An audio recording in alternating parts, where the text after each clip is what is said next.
Thank you very much. I'm calling the Lee County Board of Commissioners meeting on this 4th of October 2021 to order. If I could have everyone please stand for the invocation and followed by the Pledge of Allegiance. Heavenly Father, we come to you tonight, Lord, just allowing us to come in and have good health, Lord. I pray for the ones that help protect us, Lord, throughout this country. Give them mercy and protection, Lord, the hedge of protection around them. Lord, for Lee County citizens, for the city of Sanford and town of Broadway, Lord, we just ask you to be with them. Lord, give us guidance tonight. Give us wisdom. We are pure mortals and flesh here, Lord, but we need your wisdom in every decision we make. Lord, we just love and praise you and give you glory in Jesus' name. Amen. Amen. I pledge allegiance to the flag of the United States of America and to the republic for which it stands, one nation, under God, indivisible, with liberty and justice for all.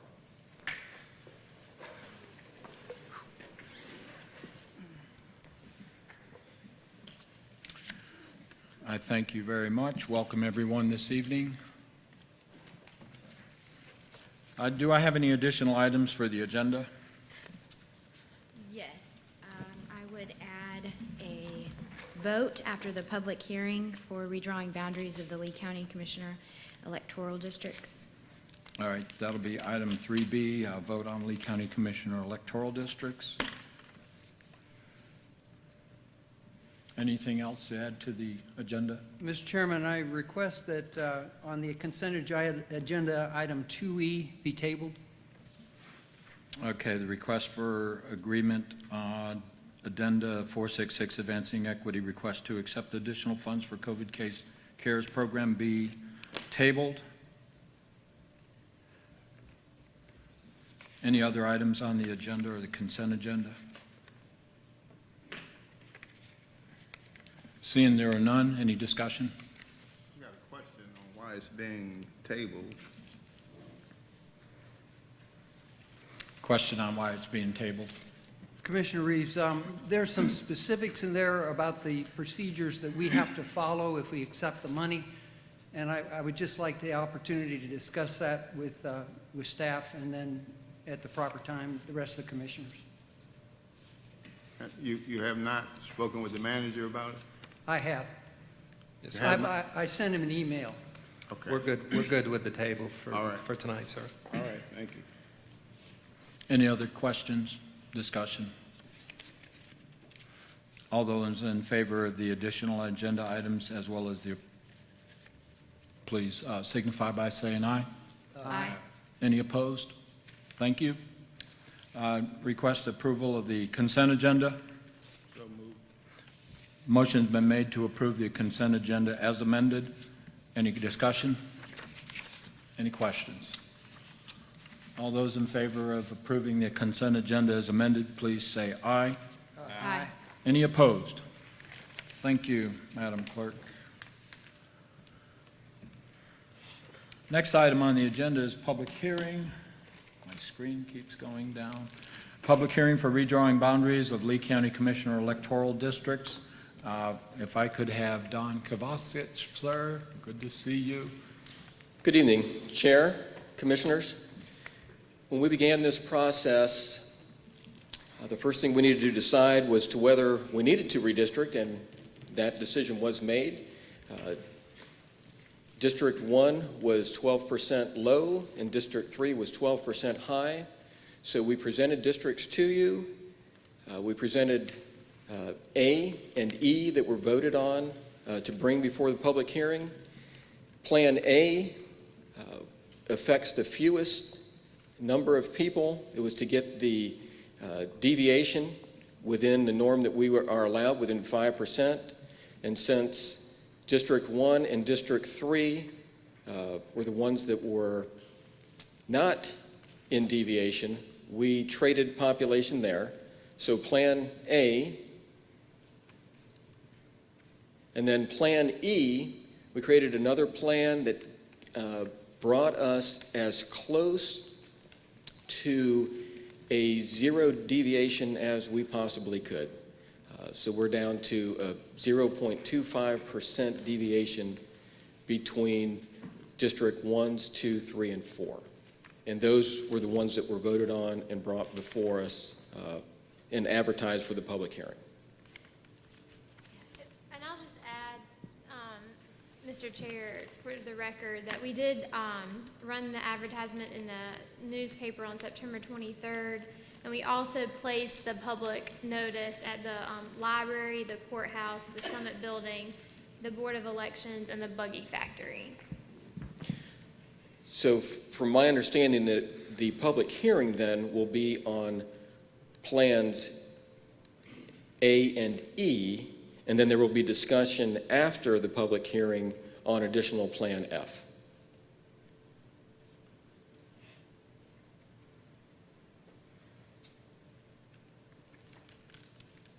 Any other questions? If by chance Plan F were to get the votes at some point, I mean, that's not what we're here for tonight, though, correct? There would have to be further public hearing on Plan F if it were to get the votes. Yeah, so- Legally speaking? So the board could hold a public hearing if it wanted to, but there's no legal obligation to hold a public hearing. But I would at least suggest that if the board wants to move forward, it could direct staff to start working on, the resolution isn't ready for tonight anyway. It won't be ready till October 18th meeting. The board could instruct staff to start working on a resolution via one of the plans, but still allow public comment to be submitted to staff. Staff could forward to the board between now and the adoption. Thank you.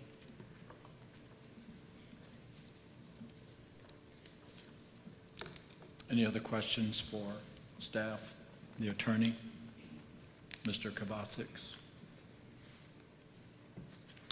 Seeing there are no other questions, I now open the public hearing for the redrawing of boundaries of Lee County Commissioner electoral districts. Is there anyone who wishes to speak in favor of the matter? Just a note, when you come forward, please identify yourself by your name as well as your address.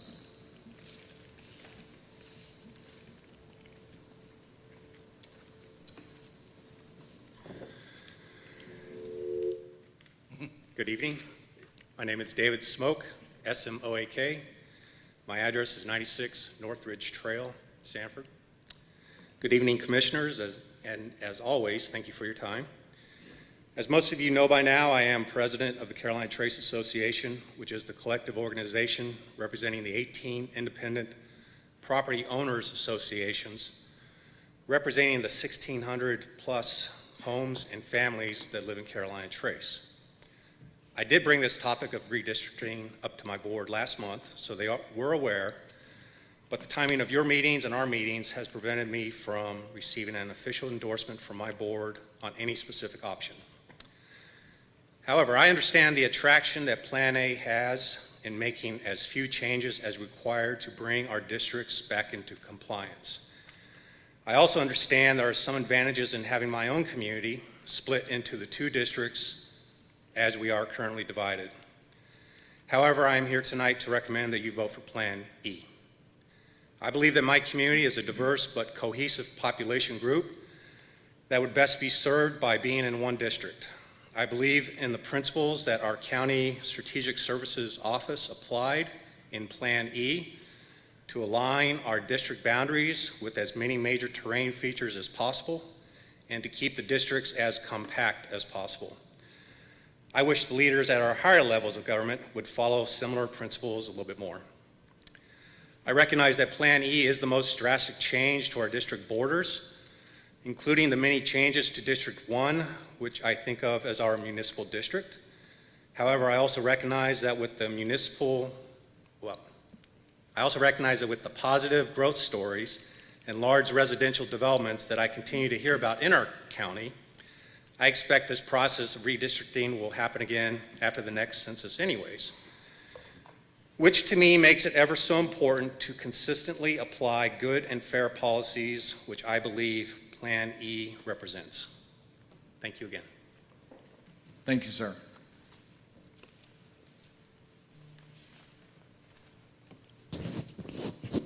Anyone else in speaking on behalf of the redistricting, for or against? James Womack. I live at 1615 Boone Trail Road here in Sanford. I genuinely appreciate the talent, skills, and abilities of the Lee County GIS team, particularly that work of Don Kovaskis. Unlike most counties in North Carolina, Lee County can do its own redistricting, do its own work on redistricting in-house with outside consultation, in large measure because of their ability. We are uniquely gifted with our GIS team. Having said that, I would like to point out that I was not satisfied, as were many others, that the original 4 options were radically different from the status quo map of the commissioner districts. 3 of the 4 radically split the C1 precinct and would confuse over 1,000 voters in the 3rd district. The other option preferred by commissioners, option A, would have the 1st district politically gerrymandered on its eastern boundary, a continuation of the gerrymandering there, for no good reason. I also felt there was way too much discussion about race and ethnicity in the analysis of the options that were presented on the first night, rather than simply assessing the preservation of our communities of interest. Given that the U.S. Supreme Court has struck down race-based gerrymandering as a violation of our Constitution, it is best not to put so much emphasis on race. That is precisely what gave North Carolina a black eye in the Rucho v. Common Cause case in 2019, in which Clarence Thomas called out our legislature for explicitly using race in the redistricting deliberations. The new option E that Mr. Kovaskis' team produced a week or so later was much better balanced for population, with total population deviation well under 5%. It was commendable for its balance, but it also altered the present district boundaries in a number of locations, I think a total of 7 different locations around the county, also likely to cause a lot of voter confusion and change in representation. In truth, none of the first 5 options conformed optimally with recent U.S. Supreme Court case law suggestions to redistrict based on compactness and contiguity, balanced population, preservation of jurisdictional boundaries, and preservation of the opportunity for compact minority populations to elect representation of their choice. More importantly, none of the options gave any considerations to the concept of one person, one vote, which used to be the guiding principle for redistricting in U.S. case law.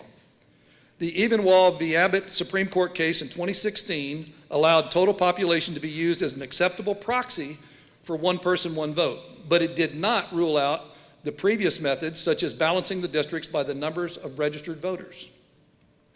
I think the redistricting exercise was weakened by not optimizing our commissioner districts using all methods at your disposal to include setting a minimum standard for balancing the numbers of registered voters in all 4 districts, perhaps to within 25% of each other. That doesn't seem like much of a stretch. Case in point, none of the 5 options presented to date would generate more than 7,500 registered voters in the 1st district. And none of them reduces the 4th district to under 11,000 registered voters. That's a 47% difference in the number of registered voters. Perhaps your new option F fixes that somewhat. No one knows for sure. I thank you in advance for showing us the maps early in the process. The North Carolina General Assembly took public inputs well in advance of drawing any maps, and there's no guarantee that we'll have any voice after the maps are drawn. So what you've done here actually is commendable in showing us maps early so we can provide you meaningful public input. Now, in view of the pressing timetable our commissioners are on in completing this redistricting exercise, I recommend you expeditiously complete your task and decide on one of the solutions, either A, E, or the new F. Whichever best fulfills the guidelines we have derived from the body of case law. There is little to be gained by deliberating this much further. Thank you sincerely for this opportunity to speak tonight. Thank you, sir. Is there anyone else who wishes to speak on behalf of either for or against the redistricting proposals? Yes, sir. Please come forward. I saw that you came in late before we introduced. Just a reminder, please state your name as well as your address for the record. Thank you, Commissioners. My name is Jay Delancey. I'm a brand new resident to this county. We moved into Carolina Trace recently and bought a house there at 296, I know my address, 296 Fairway Lane. What has disturbed me greatly in looking at this, I've run a nonprofit organization that worries about election integrity. It's called the Voter Integrity Project. You may have heard of it, maybe not, maybe so. We've always viewed gerrymandering or redistricting, depending on who's doing it, we've always viewed that as a as a partisan issue, and we've steered clear of it. But what we're seeing now is something really bizarre in that we see a complete inversion of everything 5 years ago that was so important to the American people that, oh, you had any element of racial consideration at all in your redistricting, then that makes you a bad person. In North Carolina, you might recall, we halted a congressional election during the election because the Supreme Court decided that race was a bad thing, that to look at race when you're redistricting was a bad thing. And now we fast forward 5 years, and race isn't a bad thing. Race is everything, where you don't even look at the numbers of voters. So you get a disproportionate number in one district, a hugely disproportionate number of voters in some districts, and a minimal, just an unbelievably low amount, yet each of those districts vote for one commissioner. So we're no longer anywhere close to one person, one vote. We've just, oh, that rule worked before, but it doesn't work now. It's, this is sad that you're looking strictly at race. You have to look at the voters, look at the voter participation, look at the, what the criteria about maintaining the integrity of the current districts and not splitting precincts. I mean, it's just, you're actually breaking your old rules, the rules that we've lived with for so long. Suddenly those rules are out the door, and now what this looks like is racial gerrymandering. And I think you need to reconsider. Thank you. Thank you, sir.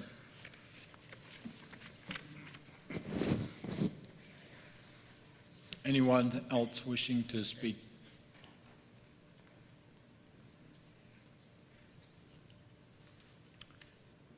Seeing there are no other comments, I close the public hearing regarding... Mr. Chair, Yes, sir.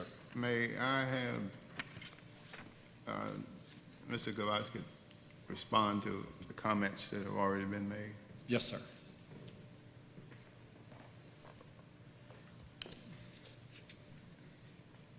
The criteria that we redistrict on, the first was population. The second was keeping our incumbents in their district. The third was keeping the districts as compact as we could. And the fourth was following Section 2 of the Voters' Rights Act, that we would do nothing to impede or hinder the rights of those minorities. Those were the four criteria that we used, with population being number one. Thank you.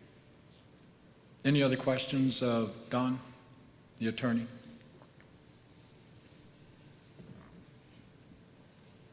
Commissioner Carver? Commissioner Connect? Madam Vice Chair? Cameron? Oh, Commissioner? Was there anything to where voter had to be looked at in this? Is it strictly population? It's strictly population. We were advised by our consulting attorneys not to look at voter or partisan data, and we did not. So every person could become a voter if they're not already. So that's the reason population is... And state statute has it by population. So state statute is what we need to go by. And for the record, I did request that we get information on the number of individuals by political association as well as number of registered voters, and I was duly informed by the attorney that that's not allowed. So I withdrew my request for that. But I did ask to find out as far as registered voters were concerned. And we did provide that. Yes, and I appreciate that. It just wasn't used as a criteria when Correct. the maps were drawn. So is the floor open for a motion? The next item on the agenda is a vote on Lee County Commissioner electoral districts. And just recall before the motions are made is this will just be for us to move forward. We won't have the resolution, so that will formalize it on the 18th. I understand. So, Any other questions? I move to accept map A. Motion has been made to approve the Commissioner Districts Plan A as prepared and presented to us. Any other further discussion? All those in favor signify by raising your hand, please. Those opposed? The motion did not carry.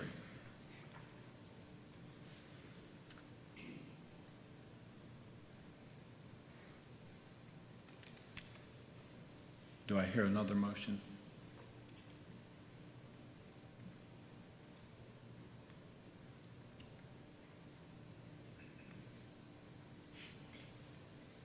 Well, at this point, it was my understanding that we were going to close the public hearing and then discuss Plan F. I understand that is correct. And we had a motion and we moved forward. Can we now discuss Plan F, Don? Certainly. Late last week, with the approval of Dr. Crumpton and with the counsel of Commissioner Connect, we produced Plan F that is similar to Plan A, but the part that's circled, we went down Lick Creek Road and Poplar Springs Church Road, and then also moved, since we had taken additional population from District 1, we would then moved District 2's boundary to follow the bypass. So we removed population from District 1 or District 4 and brought that area into District 2. All of the districts, the plans are within 5% deviation. Incumbents are still in their districts. It is still a compact plan, and we are still maintaining a majority-minority district. Any questions for Mr. Kovacic? Do you have the numbers in front of you? Do you have the numbers, the maps in front of you? I can.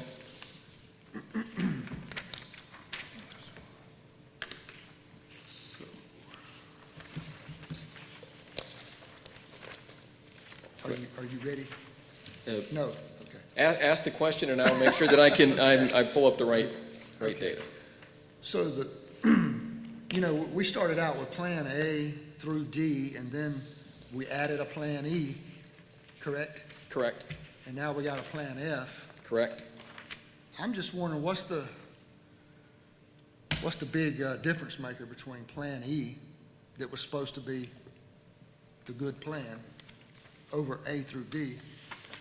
The direction that we were given for Plan A was to bring the population as close as we could to a zero deviation. Plan F was at the direction of Dr. Connect. But Plan E was too, right?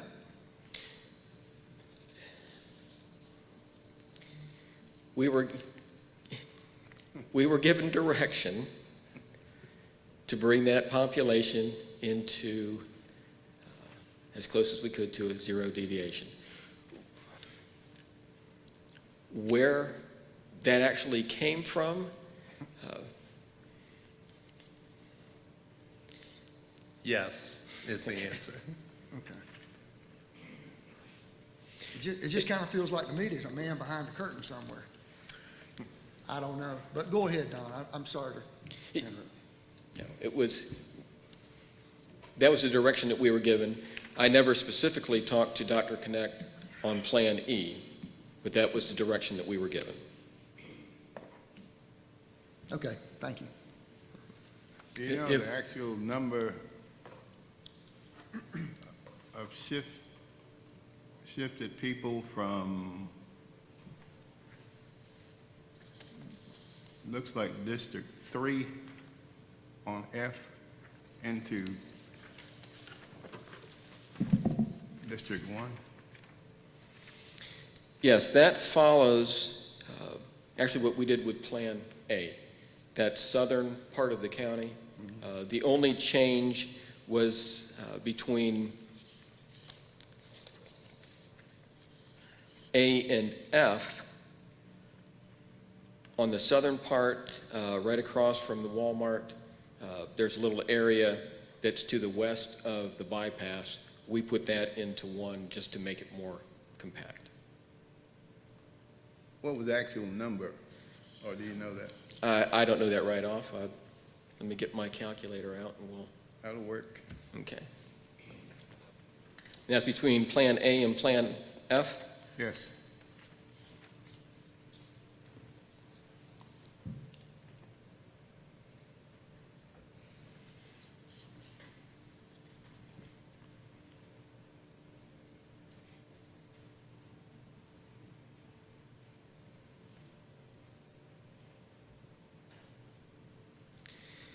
Between Plan A and Plan F, we moved an additional 647 people into District 1, and District 3 stayed the same. So it was between Plan A and Plan F, you're really looking at a difference between the population of District 2 and District 4 and 1. Because District 3 we didn't change at all, population-wise, for Plan F. Let's see if I've got all three of them on a... There we go. Oh.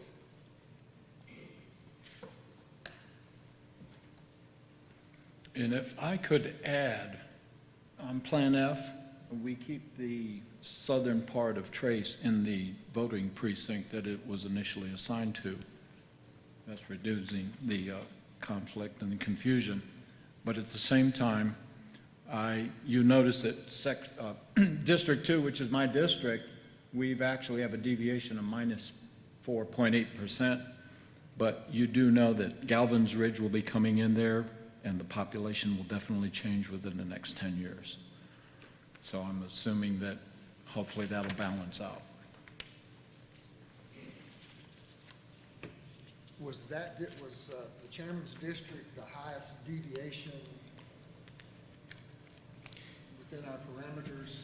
No. Before we redistrict, No, I'm talking about now, if we set it. in Plan F, F.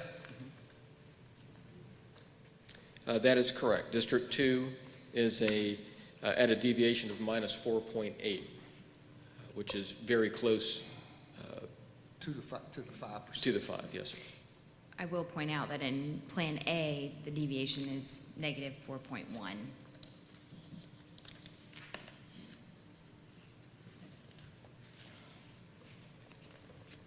Any other questions? Any other discussion? I'm trying to understand where you're actually pulling the people from and going into District 1. It's going to be from, in the northern section, where it follows Lick Creek Road and then down Poplar Springs Church Road. That's where we're pulling population into District 1 that's different from Plan A. You mind if I come over and I'll point it out on your map? Please do.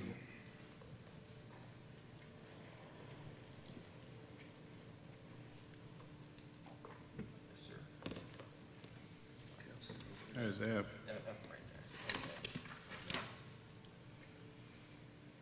Right here is what has been pulled in from District 2.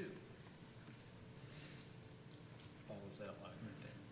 So that's what's been changed from A to F for District 1. The southern part is the same. It's just this part right here. Okay. So this is Lick Creek Road and that's Poplar Springs Church Road. So just think of that right there as Ben put here. And you zoomed out a bit because we changed some area here and you needed to see them.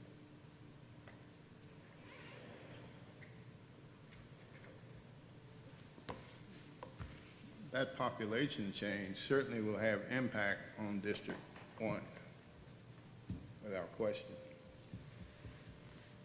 I've also asked the county attorney to speak with the consultant regarding it, and their recommendation, I think, she can speak to address this herself, but they're recommending A as perhaps the safest of all the maps. Yeah, and I can speak more to that. I spoke with them today, and then given the letter that they had previously written, and I can read from that letter that Plan A maintains the highest black population and black voting age population, and Plans B through D, and that was at the time before we had F. The percentage of black voters decreases in an apparent attempt to maximize compactness. And sent them F today and just reiterated that in terms of Section 2, potential Section 2 violations, A is the one that maintains the largest minority population.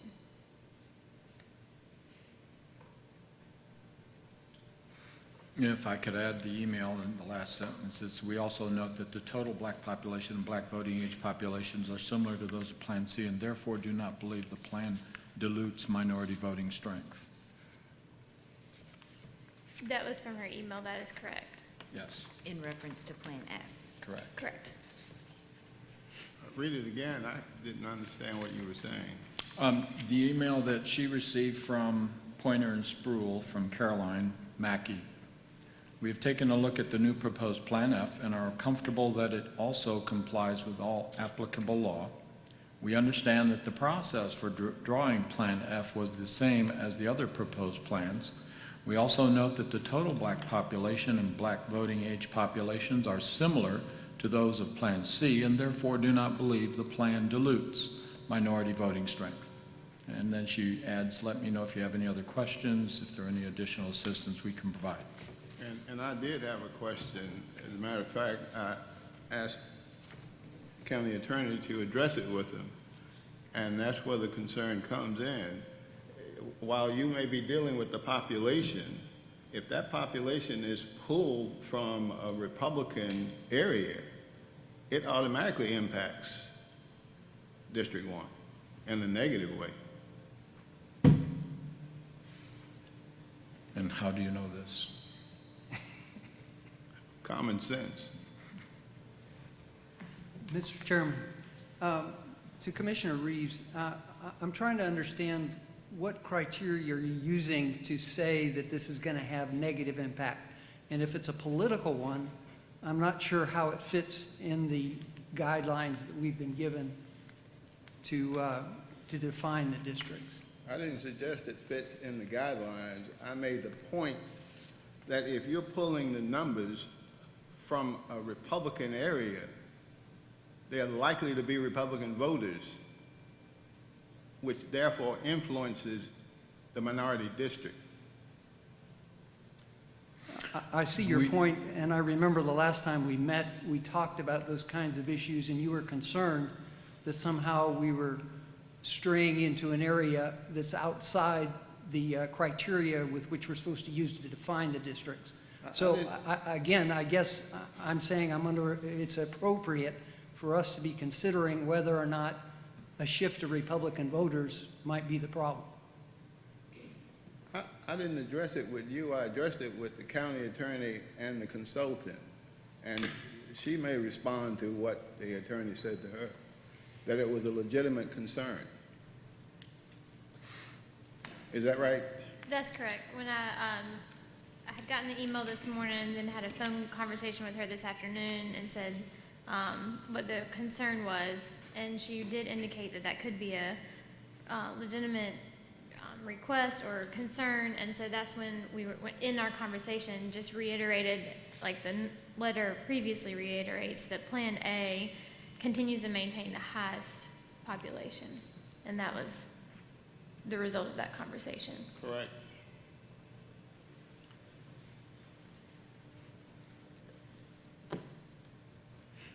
Any other questions? Any other discussion?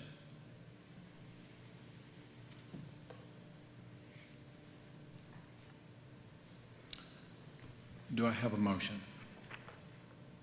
I have a question to the attorney. Yes, sir. If this F passes, what options are available after this?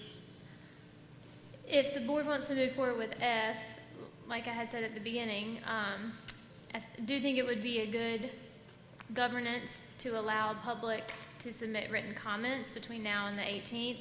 The board could instruct us to prepare the resolution for F, but still allow comments to be submitted. Once again, just this has to be in by November 15th, so we would like to be able to pass it on the 18th. And then, of course, the board on the 18th could, before, pass the resolution, make changes, which we know is hard, which is why we've asked for the 2 weeks to get it prepared. That's, And one question to Mr. Kowalski. Did you say that number was 600? I'll check those numbers again. It was 600 and something, yeah. 647. Was all that necessary to move into District 1? We created Plan F with the counsel of Dr. Connect.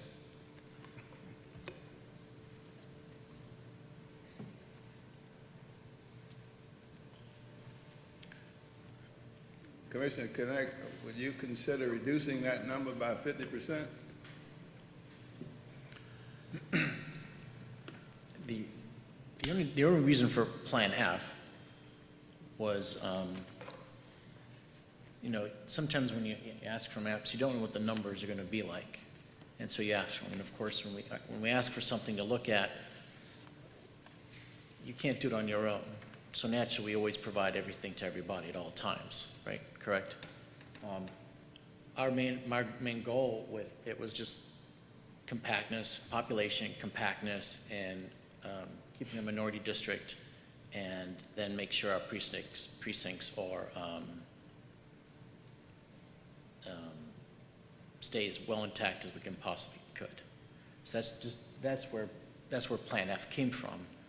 Now, if council thinks there's too much of a swing in population for any given area, I don't have a problem taking recommendations. I'm not like, hey, this is what I want. This is just to try and make things look and as smooth as possible with those parameters. I think it does that. Now, if you think that it's too much of a shift and you want to move that line down, it's always a conversation. Well, I'm trying to reach a compromise. I don't think we ought to be contentious about it, and I think that reducing it by 50% would be more acceptable.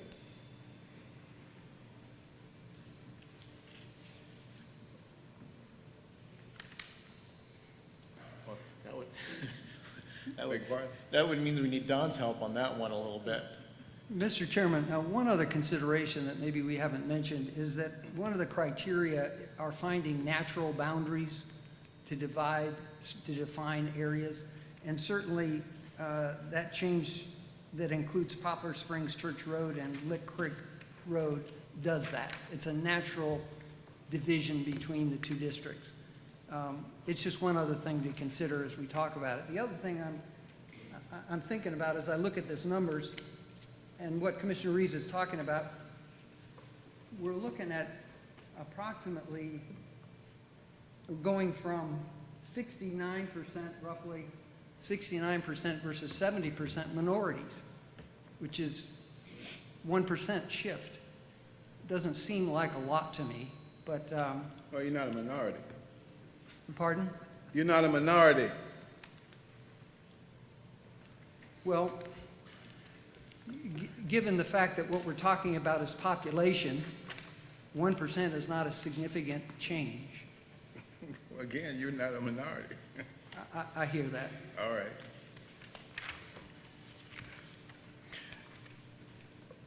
In all due respect, Plan A has those gerrymandered fingers out there that literally F gets rid of and makes it more compact.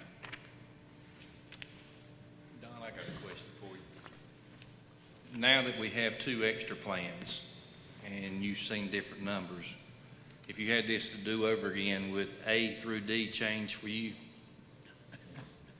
No, sir.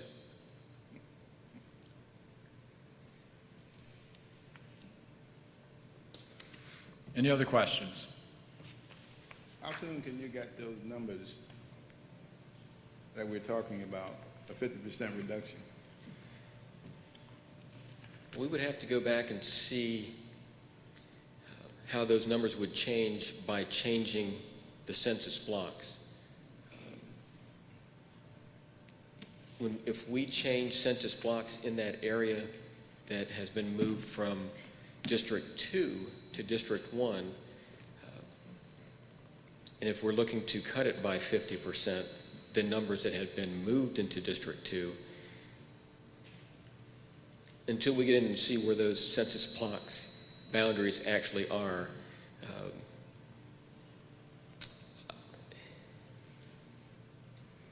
you're looking for an actual time as in hours, or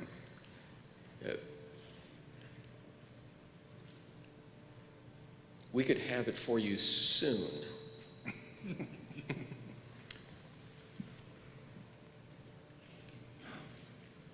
So we could change those districts, yes. And we will do that at the direction of the board.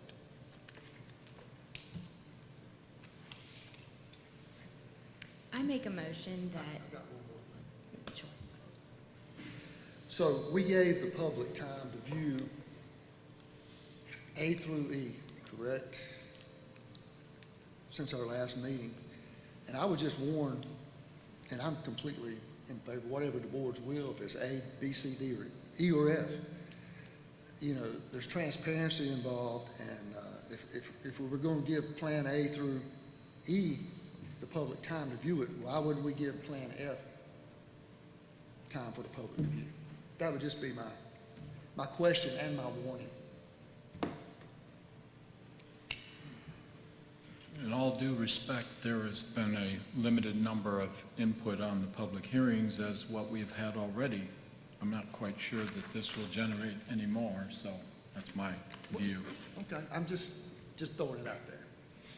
I think it's a good point. And with the direction of our attorney, there will still be, it's directing of staff to formulate a resolution with allowing comments to be made between now and the next meeting.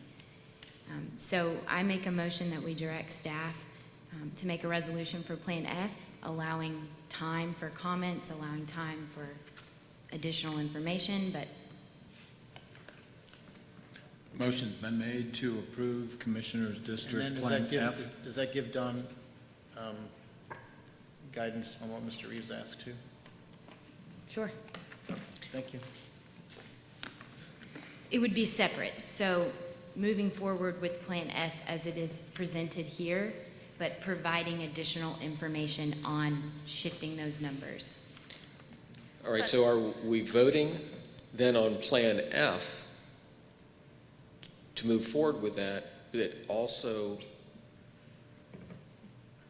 then looking at a Plan G? Because if we're moving population out of F, then Then it's a it whole would be, other it would be a plan. whole Okay. new plan. Yeah, and the resolutions, the reason why it matters is because literally in the resolution that's gonna be adopted, it'll have like District 1, and it'll have all of the boundary lines. Okay. So that was, just so for the board so you're aware, that's why it matters for the resolution. It's a wording boundary line. A wording So boundary. it- Right. So it takes time. It's like a legal description of property. We basically have to give a legal description. And so it's not something that is put together quickly. It takes time. Okay. Clarify your motion, please. Yes, so to clarify the motion, move forward with creating a resolution for Plan F, strictly Plan F, with extra counsel, knowing that the total black population and black voting age populations are similar to those of Plan C, and that it does not dilute minority voting strength, and that it does meet our other qualifications in creating a plan. Do you still want to seek public comment on Yes. that, so we can put it on social media and all those sorts of Yes. things? The motion's been made to approve Plan F, giving direction to staff to prepare the resolution in conjunction with Plan F, and continue to allow public comments to come in. Any other discussion? So there's no consideration of what we just talked about? There's a lot of other pieces, moving pieces in it, and it would be creating a whole other plan, so Why do you have to create another plan if you're simply reducing and moving the line? I'm, Well, If you do that, you're still working on F. F is a plan unto itself. If we move any of those boundaries, then it is no longer F. so my motion is to move forward with this, not to create another plan. Council has something to say. no, We're just having a sidebar conversation as to if if the board, the majority votes to move forward with F, do we really need to use the staff time to develop Plan G, so to speak? So that's really, the board has to decide whether they want us to work on that other option or not.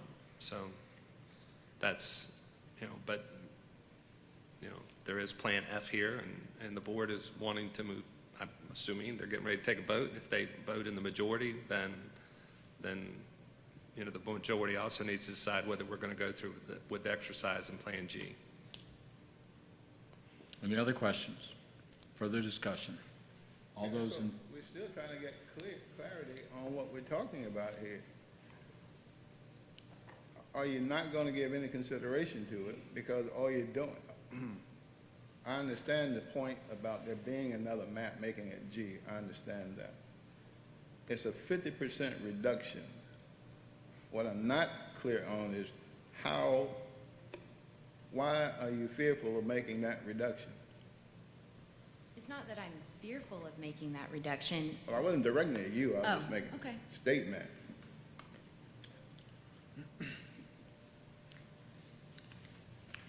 motion's been made.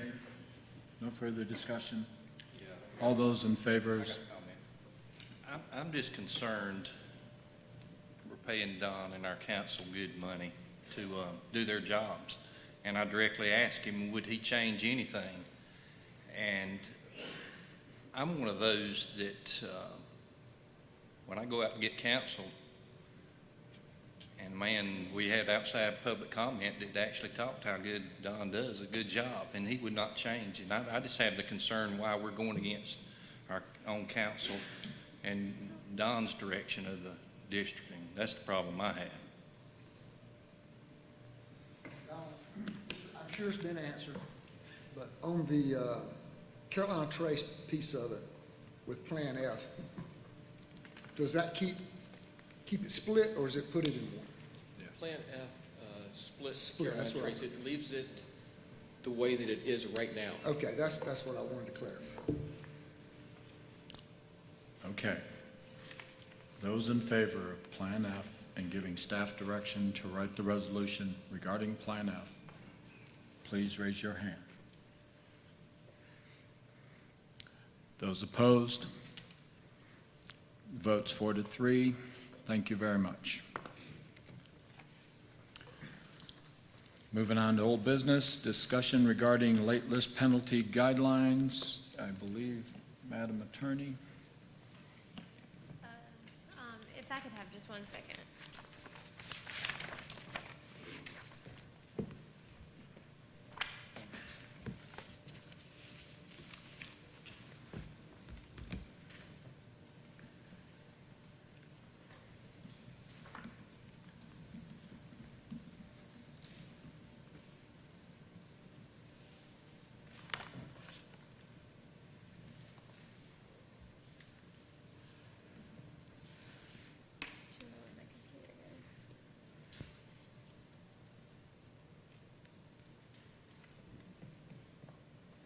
She got timed out. Yep. Next to us. I did complain to IT about my computer timing out at 5 minutes and wanted to get it extended, or my laptop device here. And we went into it, and the menu gives you a choice of 5 minutes and 2 minutes. That's right. Anyways, I'm on, I apologize. So after, last board meeting's discussion, on late listing penalties, there were some questions about the, current guidelines that the board had adopted. And as part of that, we have drafted some, additional guidelines that you can see. And one of those being, just to make it clear that the Board of Commissioners may reduce the late listing penalty as follows. Wait a minute, we're going to do the ruling on the first thing first. If you want to, but it's not how it's on the agenda. Because you're about to change the rules going forward, possibly, correct? I think we were supposed to switch those and just so we have clarity. Okay. In other words, rule on the CODI before you change rules that you may affect the rulings we've done previously. That's fine. If the board wants to change that, I think you have to make a motion to change it on the agenda. Motion to amend the agenda. We just make a motion to amend the agenda, switch VB with VC, is that right? No, I'm sorry, VA with VB, is that right?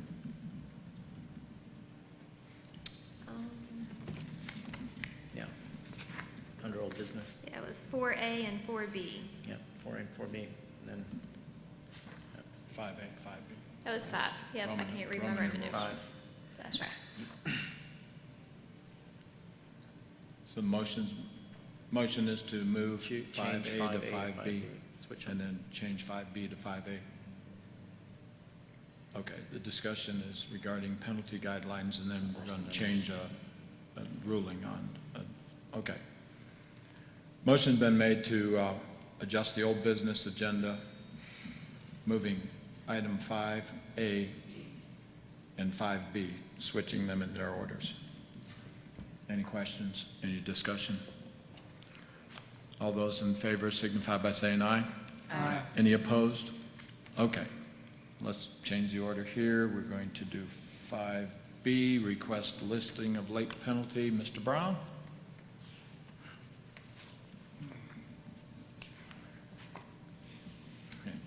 Okay. Multi-layered corporations, they make it interesting. Good evening, sir. Yes, sir. Good evening, commissioners, staff. Come before you tonight with a late listing penalty with CODI. The taxpayer did file late with our office. Taxpayers are to list in the month of January.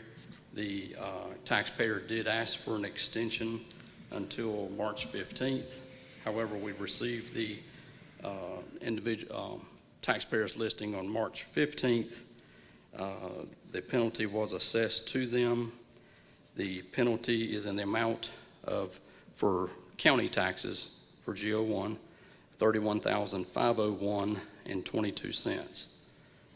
The taxpayer has not listed late in the past 5 years, and the taxpayer does have an economic development grant, but has not received any payments from that grant.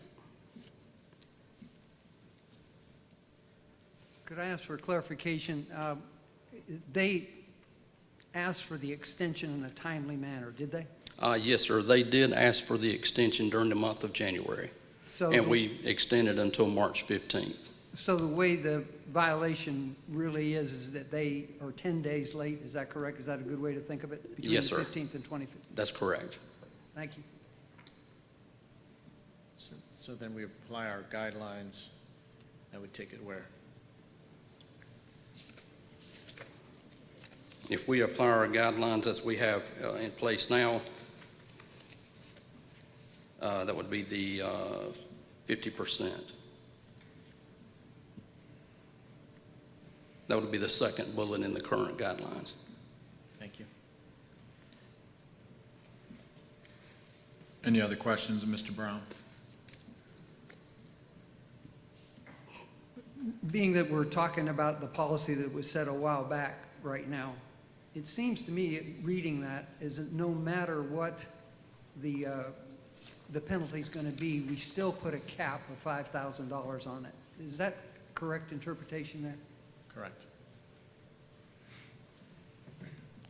I went back and watched the videos. Yes, but it always says that the board reserves the right to make decisions that aren't in the policy, so. Yes, sir, there were a lot of outs in this policy. What is the amount, Mr. Brown? The amount for this penalty for just county taxes is $31,501.22. And somebody, maybe the attorney can answer, how long has Cody been here? Oh, I don't know. Does anybody know? It was at the dinner the other night. I want to say 45 years. 45 is what they years. said. I'm just going to make the motion that we make them pay their taxes. Motion has been made that Cody pay Now, the full. remember previously, we followed the guidelines on the previous late listings that we did at our last meeting. This me coming back to you tonight is due to an oversight on my part because they had in their letter an account. I overlooked it due to a conversation with staff and that we had, and I thought this was an exempt account. So there was actually 2 bills on this account. I didn't know about the second.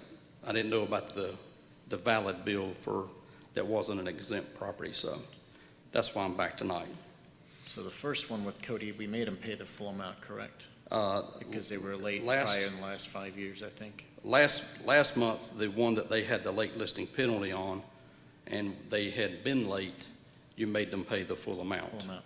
The one that HFC Prestige Products, which that bill was $5,335.55, that one was cut to $5,000. And then this one was the oversight that we are being asked that has not had a violation in the past 5 years. They have listed on time over the last 5 years, yes. Correct. This is the first time they have. Isn't it true that the tax bill that we discussed that got the full penalty, they had violated it in the previous 5 years? Isn't that true? The one that we did the full penalty and assessed the full penalty, they had been late 2 different years, 2017 and 2018, over the past 5 years. Which again, back to the original criteria or policy that I understand we don't have to follow, but by that policy, obviously, it was acceptable to charge them the full amount because they had been late twice before. But in this case, with this tax bill, I believe they have not been late in the past 5 years.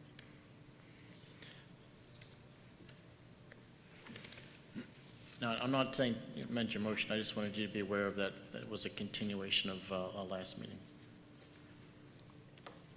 The other point that needs to be considered is, while it's still called Cody, and it's changed hands. in the Yeah, past. I don't quite understand that, because they have 3 different tax bills with different subsidiaries that they do taxes for. Right. Yeah. Do you wish to amend your motion, Commissioner Sharp? I In would light say, of the fact- in light of the fact, if they fall under the 5-year policy, then I'm okay with not paying them all, if that's what you're asking. That's what I'm Yeah, asking. I'm good with that. Okay. Do you wish to? And I wish to amend the motion to what I just said. Which percentage? You know, it's not percentage, I think he's going maximum than $5,000, correct? Okay.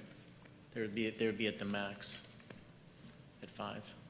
So the motion is that we rescind the initial penalty and go with $5,000 penalty. Yes, that's fine. Any other discussion? Any other questions? All those in favor signify by saying aye. Aye. Any opposed? Thank you. Thank you for your time. Thank you, Mr. Brown. All right, Madam Attorney, discussion regarding late list penalty guidelines. Yes, sir. Like I stated earlier, after the last board meeting, there were some questions about the guidelines that had come up. I wasn't here when the original guidelines were adopted, so we did a lot of research, trying to figure out exactly how best to word this for the board. As you will see, it's not on the agenda, but I had emailed the commissioners this weekend, or Friday, a copy of the resolution, and what it says, that the Board of Commissioners may reduce the late listing penalties as follows, and it keeps the same, that if they're 5 days following the close of their annual listing period, the penalty may be reduced by up to 90%, 30 days of the close of the annual listing period reduced by up to 50%. If the listing is received or postmarked between the 31 and 59 days after the close of the annual listing period, the penalty may be reduced by up to 25%. That's added. And then if the listing is received or postmarked after 60 days following the close of the annual listing period, no relief would be granted absent extenuating circumstances. And that came out of going back and watching the two agenda meetings back in 2000, and I believe it was 13. The rest of it is the same. We did, and just make it clearer, if the board wants to keep it this way, that if the Board of Commissioners reduces the amount of penalty for a late listing, in no event would the maximum penalty assessed to the taxpayer exceed $5,000. But as Dr. Crumpton had indicated, the guidelines also grant the board the authority to compromise, settle, or adjust outside the provisions of the guidelines on a case-by-case basis. Any questions?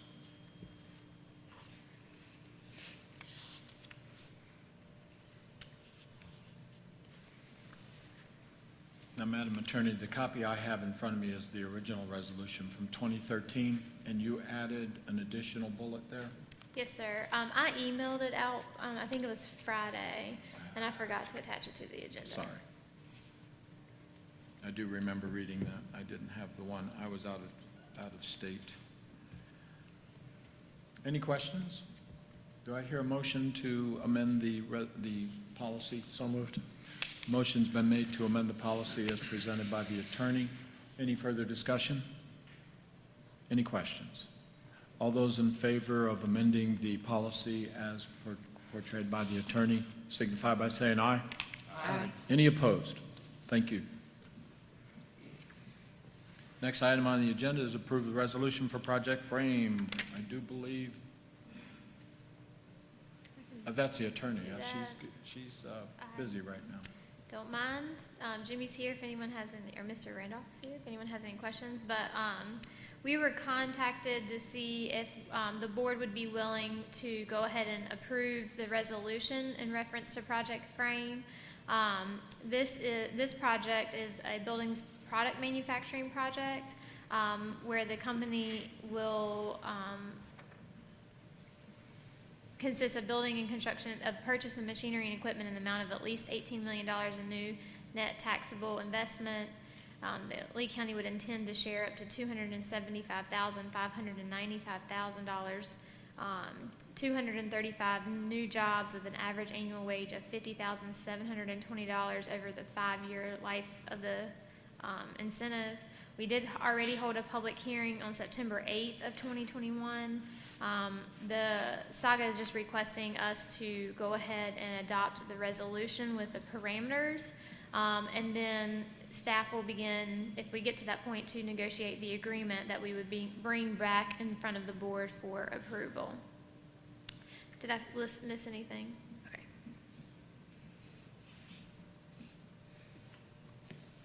Do I have a motion to approve So moved. Motion has been made to approve the resolution for Project Frame. Any further discussion? Questions? All those in favor signify by saying aye. Aye. Any opposed? Thank you. Next item on the agenda is consideration of Sand Hills resolution by counties to expand the board of directors. And I know that CEO Victoria Witt is here from Sand Hills. Thank you, Victoria. Good evening. I'm Victoria Witt. I'm the CEO of Sand Hills Center. I appreciate the opportunity to be here tonight. I am here on behalf of my board of directors to present a resolution for your consideration. Before I get started, I would like to thank the board for your continued support of Sand Hills Center. Would also like to thank you for your continued appointment of 2 members to our board of directors from Lee County.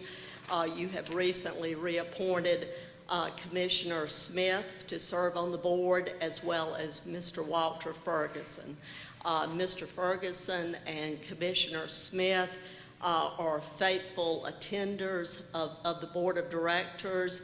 Both serve on our HR committee, and Mr. Ferguson also serves on the Client Rights Committee and is, in fact, just recently elected chair of that committee. So once again, thank you for your continued support. A little background on why I'm here. Most of you are probably familiar that there are 7 LME MCOs in North Carolina, of which Sand Hills Center is one. There is a LME MCO to our west, Cardinal Innovations. For the past 2 years, maybe longer, there have been some issues. You may remember Cardinal is located in the western part of the state and is located in Mecklenburg County with Charlotte as their home base. A couple of years ago, due to problems, the secretary disbanded their board of directors, brought in a new CEO, but problems have continued with that particular LME MCO. So about a year ago, back in November, several of the counties continued to express their dissatisfaction with the services, with the board, with a whole lot of issues. So Cabarrus, Union, Mecklenburg, and Forsyth were the 4 counties who went to the secretary and basically indicated their intent to leave or disengage from Cardinal.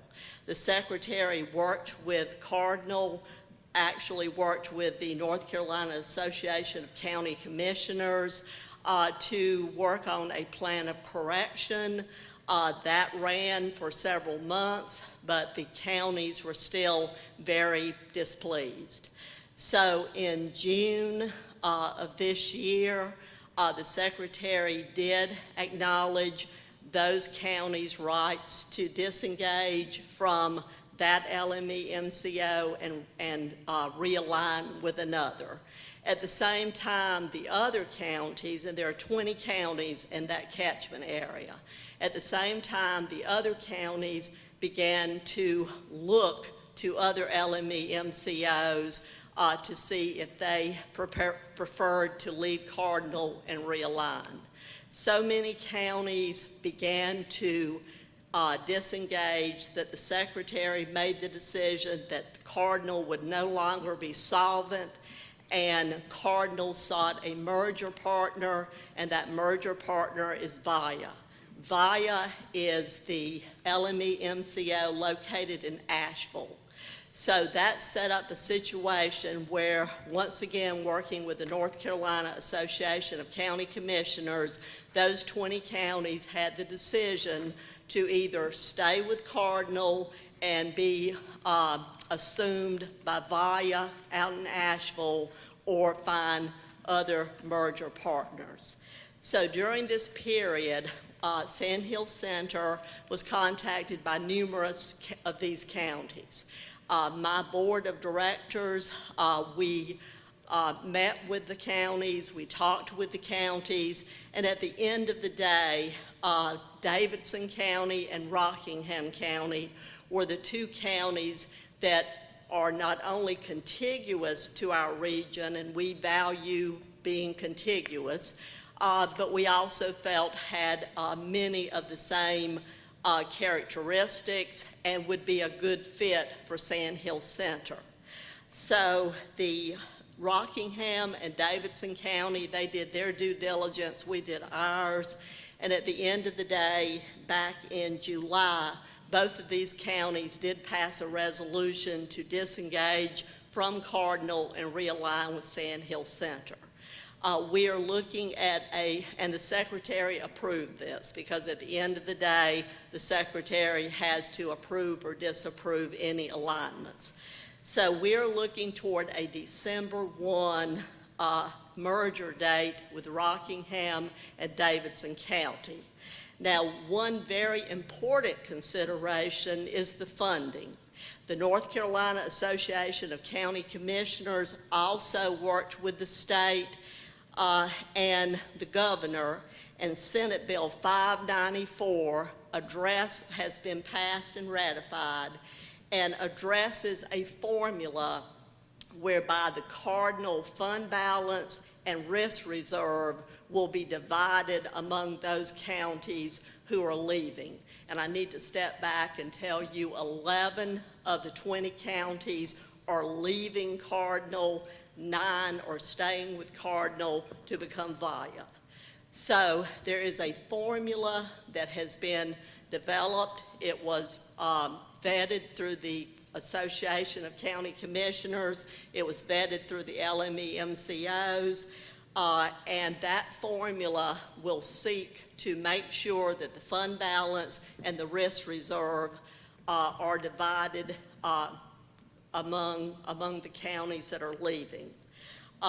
This formula takes into account member months, consumer months, as far as the funding that the member months that funding represents from each of the counties. So we would be receiving the Davidson Rockingham County and funding, and they also address the rural nature. Davidson County, the rural feature, so to speak, or the factor, did not affect Davidson County, but however, it did Rockingham County. Additionally, we will, beginning December 1st, begin to receive the per member per month Medicaid payment for each Medicaid recipient that was at Cardinal that will be at Sand Hills. We will also receive the state dollars that were going to Cardinal that will be coming to Sand Hills on behalf of those two counties. Federal dollars, same way. So there's Medicaid, there's federal, there's state dollars, plus the fund balance and the risk reserve, which will come to us. That takes us to county funding. We have worked with Davidson and Rockingham County and have an agreement that the MOE, maintenance of effort, that those counties are putting toward Cardinal will be coming to Sand Hill Center.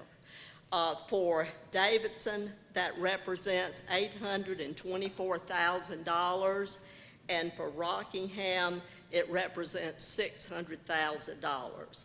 I will add that Rockingham has a $100,000 in-kind contribution in that they provide buildings for Daymart in Rockingham County. So we feel positive about the direction things have moved in. We feel good about these two counties.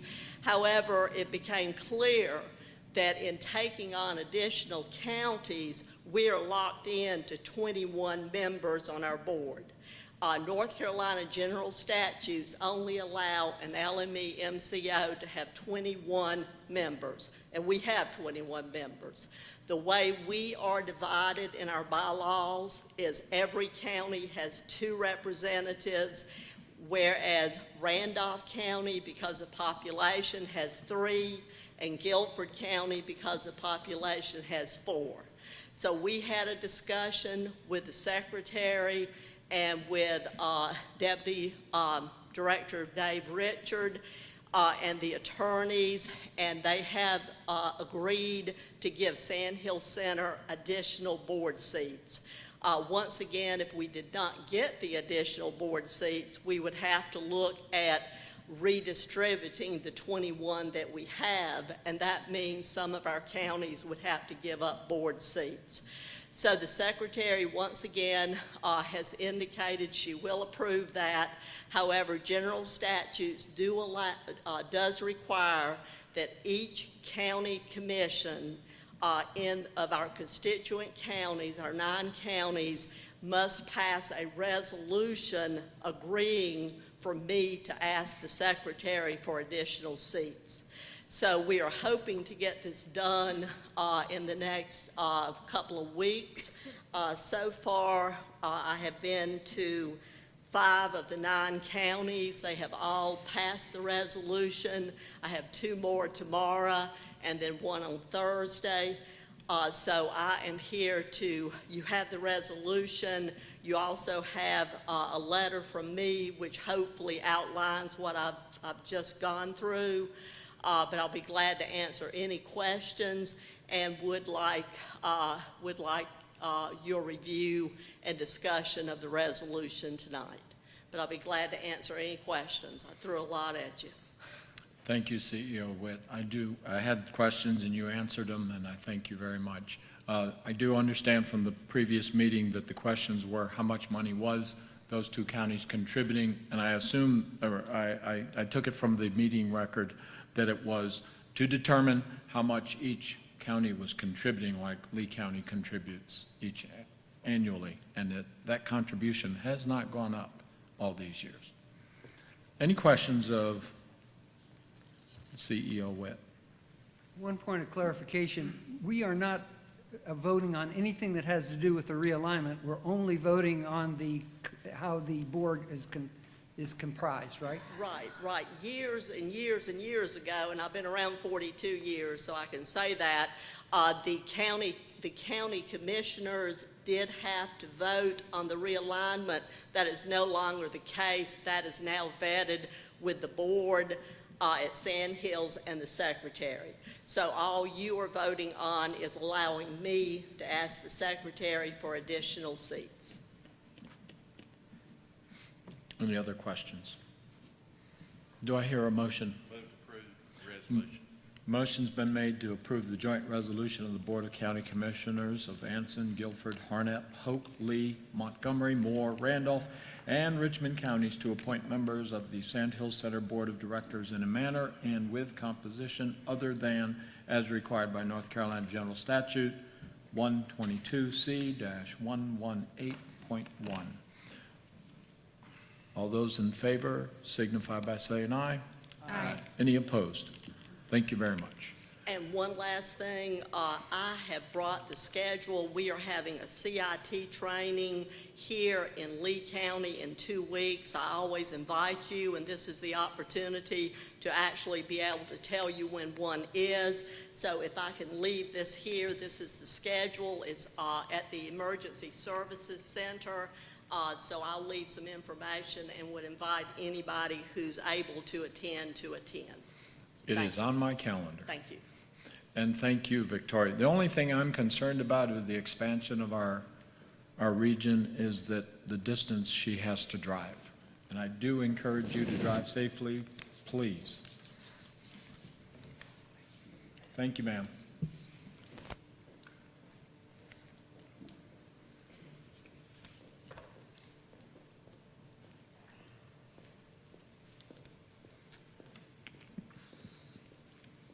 Next item on the agenda is under new business, parking lot rehab, proposal for 1218 Central Drive, the EMS building. I'll take this one, Mr. Chairman.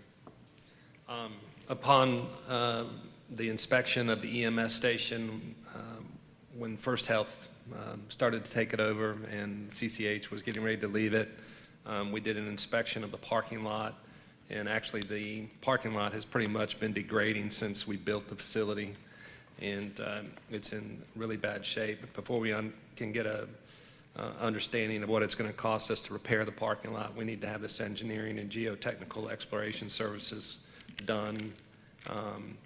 So we're recommending that we employ J. Thomas Engineering at a cost of $17,280 to do an analysis of that parking lot. Any questions for the manager? Do I hear a motion to approve the? Move to approve. The motion has been made to approve the request for a proposal from J. Thomas Engineering for geotechnical exploration services at the 1218 Central Drive Pavement Rehab Project A. Any further discussion, questions? All those in favor signify by saying aye. Aye. Any opposed? Thank you.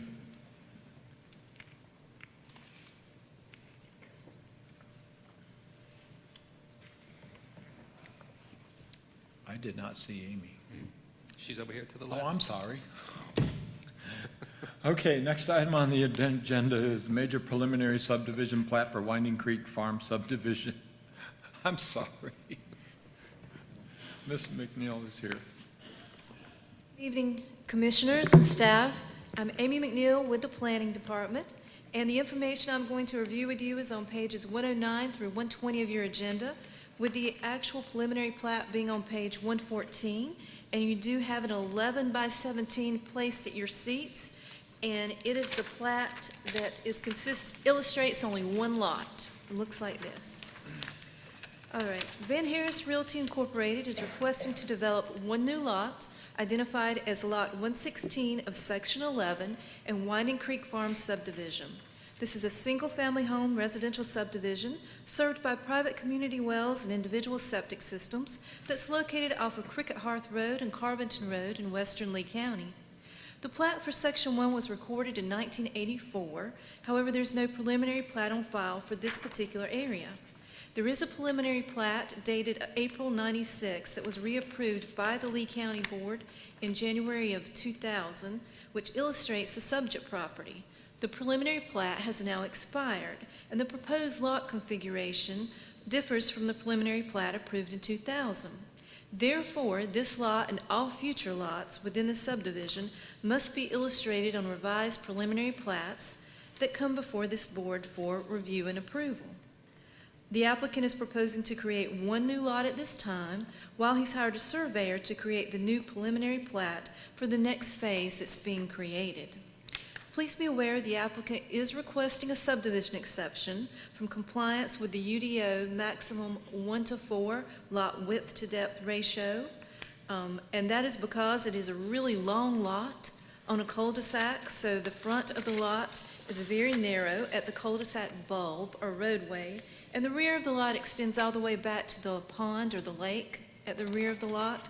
So that's the rationale behind requesting a lot that's typically a lot skinnier than we typically require in the UDO, or typically allow per the UDO. However, the lot meets all the other requirements of the UDO, and the board does have the authority to grant this subdivision exception to allow the lot to be created that's a little bit longer than we typically allow. The Planning Board met on September the 20th and recommended that the Commissioners approve the revised preliminary plat subdivision as submitted, with the subdivision exception requested by the applicant to allow the lot to exceed the UDO maximum lot width to depth ratio of 1:4, citing that the depth was necessary to include a portion of the lake and pond on the back of the parcel, and that it was also located on a cul-de-sac bulb. The vote was unanimous. Are there any questions? Any questions for Mrs. McNeil? Seeing none, do I hear a motion? So moved. Motion's been made to approve the consideration of the Planning Board's recommendation for a major subdivision. What does that do? Preliminary plat revision and vote. All those in favor? Any further discussion, questions? I hope they work on the water system out there for these folks. I had a little, Okay, so you're aware of that. Okay. yes. All right. Any further discussion? All those in favor signify by saying aye. Aye. Any opposed? Thank you.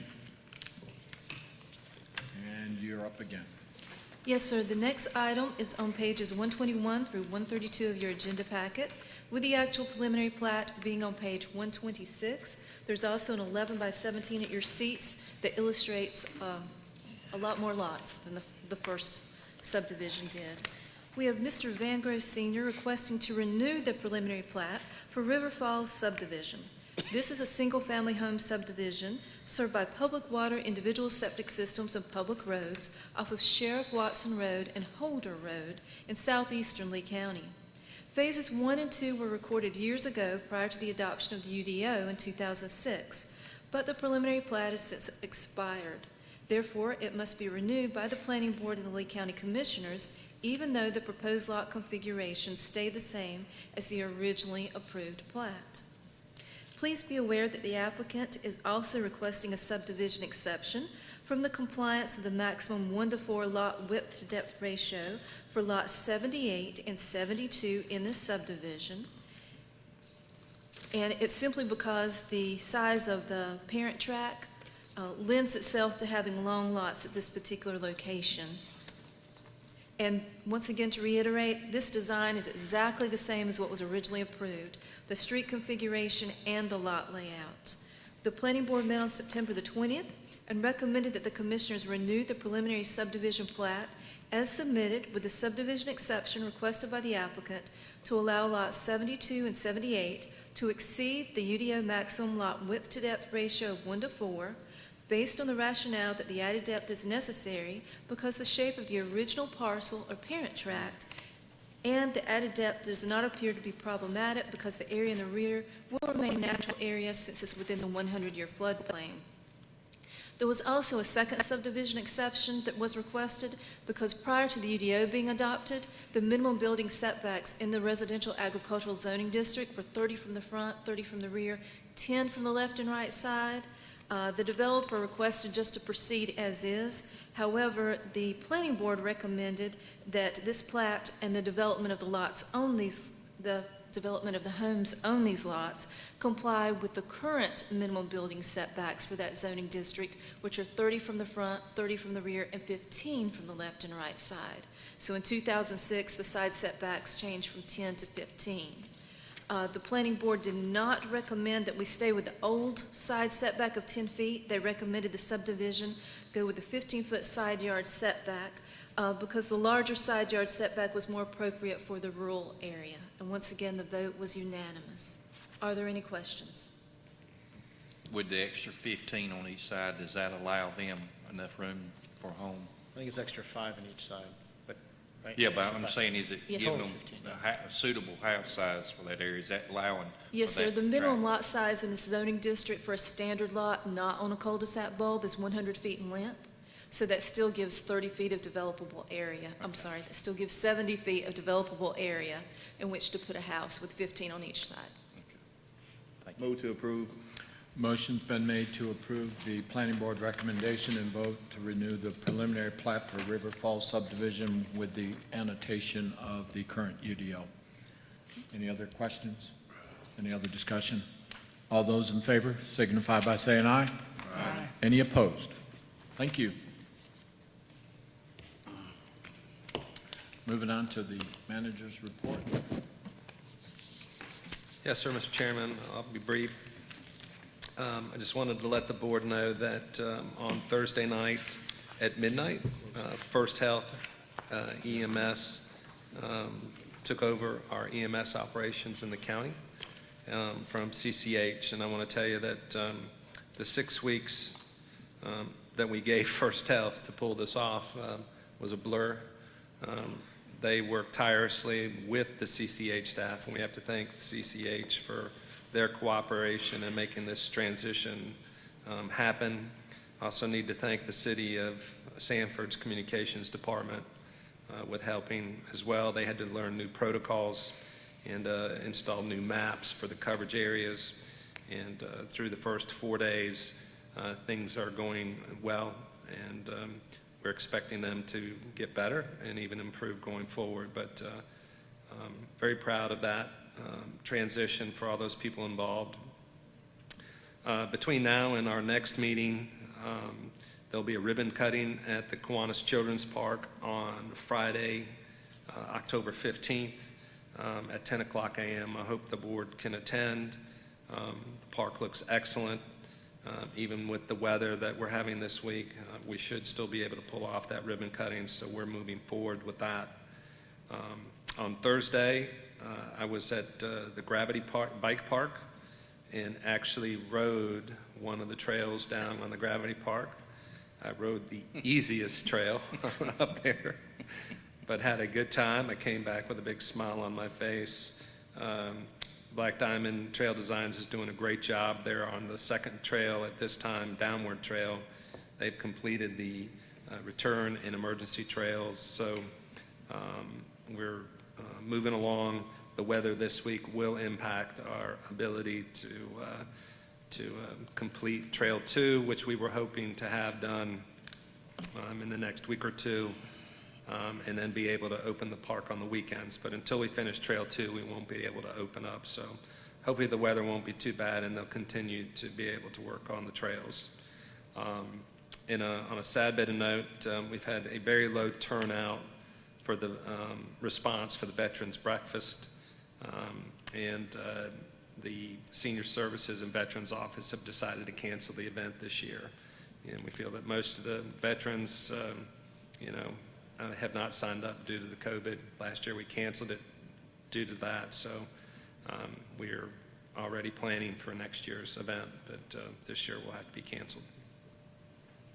That's for my report, sir. Thank you. Any questions for the manager? Moving on to commissioner comments. I'll start with Commissioner Carver. I just want to say that I had a chance to go to two conferences, one for our people here, for the commissioners, county commissioners, and one for as a trustee of Central Carolina Community College. And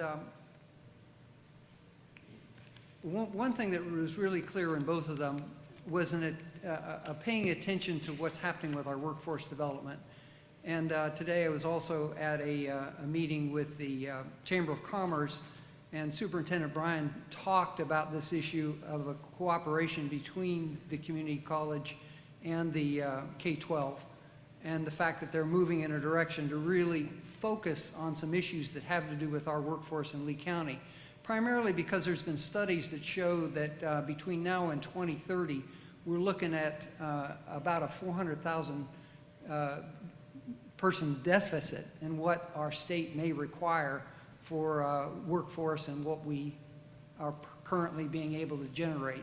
Also, our ADM in K-12 is kind of flat, so it's not going to be able to pick up probably just by numbers the number of workforce people that we would need. Now, why am I talking about that here? Because obviously it impacts on our economic development. And even recently with conversations at Saga, talking about the fact that we're looking for about 3,000 people in Lee County over the next couple of years, and some concern that we want to make sure whatever we can do to fulfill that is necessary. One other aspect of that, which I thought was interesting that I might share with you, is that the workforce development place that they're looking is for adult learners, people 25 to 45 who don't have certificates or a diploma from a college, et cetera, and hoping to increase that kind of number of students at our community college and other places. Also, areas of interest include people that are obviously getting out of the military, et cetera, and trying to focus on them. Again, I think it's interesting because obviously we have to be able to come up with those people in order to continue to feed our stellar economic development. We got to have those workers, and we really like to have workers that are residing, living in Lee County and not having to bring people in from other places. That leaves open some questions about in the future how we might consider the way we financially support efforts to train these people and what kind of programs both K-12 and the Central Carolina might come up with. The only other area that was focused on quite a bit, as a matter of fact, a high percentage of the time, we talked about development, equity and inclusion, diversity, equity, and inclusion. And there is a lot of interest in the state, and I think for the most part in the country, in order to make sure that we're measuring up to the reasonable standards that they're focusing on. It was just interesting to hear a lot of people who are actively participating in that. Overall, I understand our attendance in both those arenas was low because of the COVID, but just voicing an opinion that I appreciate the fact that we can send as many commissioners as possible to those kind of conferences, because it really helps you understand what's happening in the state. That's it. Thank you, sir. Commissioner Connect. I'm good, thank you. Madam Vice Chair. I'm good as well, thank you. Commissioner Sharp. Yeah, just real quick. Back to the maps, just one parting comment. You know, I think the people were allowed to look at these maps online, A&E, and that's what they looked at, and to spring a last-minute map on them just is kind of, I'll let you use your own adjective, how that is. But I just think that lacks some transparency, and I'll just say that. That's all. Okay, thank you, sir. Commissioner Reeves. Yes, sir. I'm just humbled by the amount of attention District 1 draws every 10 years. Thank all of you for your support. Thank you, sir. Commissioner Lovick. I'm good, thank you. Okay. I do have some notes. I want to say thank you to the Vice Chair for filling in for me. As we were discussing workforce development, there are jobs out there, ladies and gentlemen, and with our situation, we are short-handed, so feel free to put an application in and throughout the entire economy. I do want to recognize the passing of Broadway Commissioner Janet Harrington. Personal story, Janet Harrington was a vibrant, I like to call everybody young lady. It wins you accolades when you do that. But she would always, she hit me up a few years back, came up to me, pointed at me and told me that I needed to be at the Broadway Town Commissioners meetings. And she did the same thing to Commissioner Sloan. So we made it a point to make sure that we would attend those meetings on a regular basis. And I always send you reports. I'll send you an email giving you updates on what's going on in Broadway. But I wanted to harp on the fact that Janet was always making sure I was there at that meeting, and I thank her for that. Had the opportunity to go to the fair, and the opening of that was great to see that it was a success across the board. It was wonderful to have people out and about. I did have the opportunity to judge cookies, but I did not know I was judging cookies until Susan Conlon yelled at me and told me to come here. And my wife wanted to know, where are you going with my man? And she says, I'm taking your man. And I ended up getting drafted in judging sugar cookies.